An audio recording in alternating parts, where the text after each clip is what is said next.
One. What's up, guys? Welcome back to Bible Fun with the Duns. Today we're in 2 Peter chapter number 2. So let's get into it. Okay, so we told you the last time we were in 2 Peter and we studied chapter 1, we told you that 2 Peter is designed near the end of Peter's life.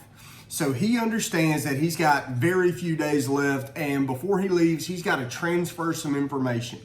Now, part of this is because as he was winding down his ministry, he began to notice what Jesus said would happen. That in the end, there would be false teachers who would rise up. Jesus talked about how all of this would be happening, and it was now. Peter was beginning to worry because, like a good parent, Peter was concerned about the next generation and the world they were going to inherit. So remember, now he says Jesus told him that he was about to die. We're not sure if he's just kind of talking metaphorically. We're not sure if he's saying, I feel it. I just sense that my time is coming. Or if maybe the Romans who would execute him had told him, listen, you got a week and then you're scheduled for execution. Or we're not sure that even Peter was thinking back to the day when Jesus told Peter that one day when you are old, Peter, you will be taken where you do not want to go. And it says he was signifying by what death Peter would die.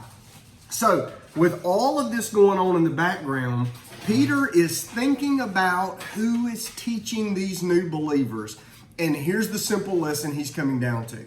He's coming down to you can't trust everybody just because they get on a stage and start telling you that they're preaching.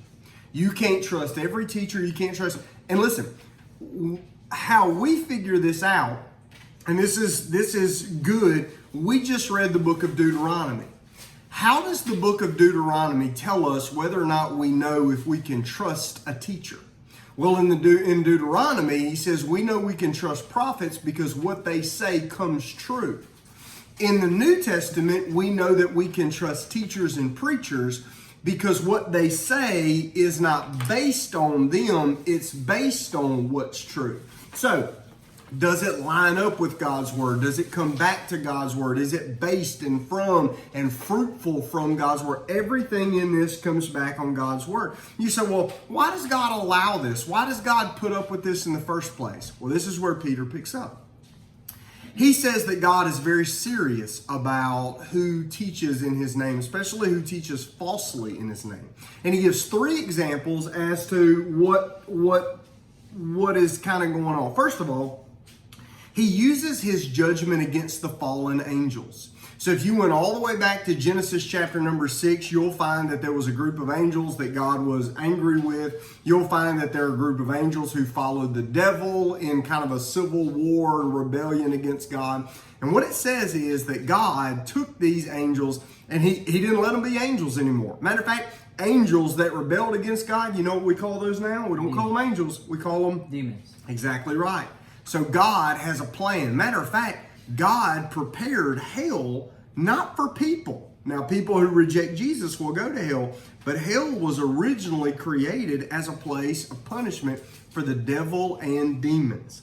The second illustration he gives here is the flood and how the whole world had rejected the Lord, so he judged the whole world at the flood. Now, again, I want you to remember this, that even in God's judgment, there's a glimmer of grace.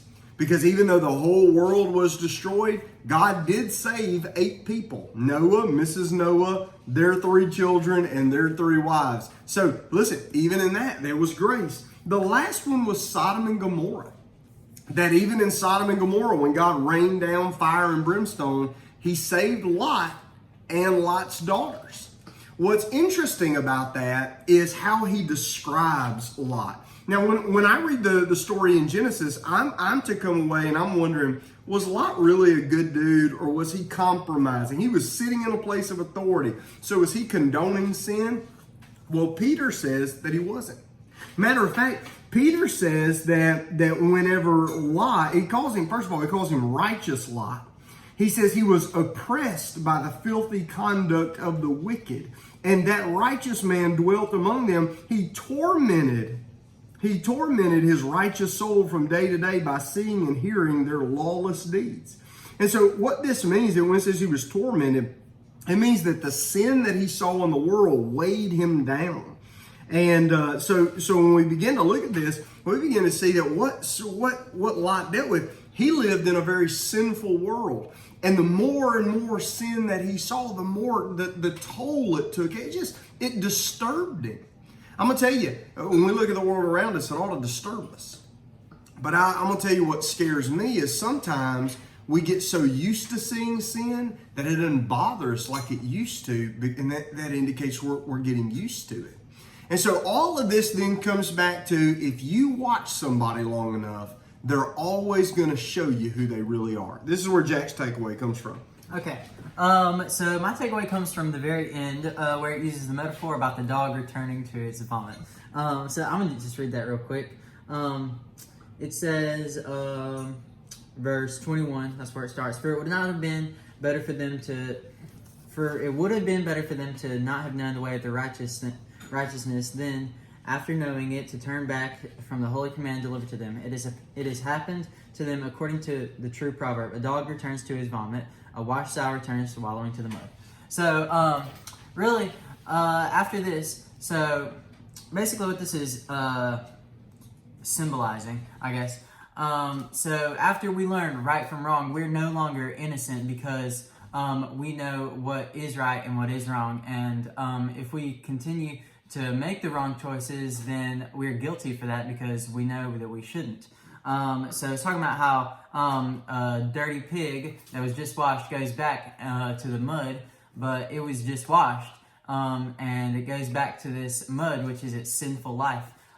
So much like how we learn right from wrong, but we still return to our sinful lives, we can't be innocent because we're choosing to do the wrong thing. Okay, so when he's talking about false teachers, remember, he's telling you how to evaluate whether or not the teaching we're listening to is worth listening to or not. That you don't judge it on the moment. You judge it over the long span of the arc of their lives and their teaching. Why? Because eventually everybody's going to show you who they really are. They may never tell you, but they will show you. Now listen, we don't expect any of our teachers or preachers or leaders or any of us just Christian. We don't expect any of us to be perfect. That's not what he's going. He's talking about people who are knowingly telling the truth and knowingly telling lies.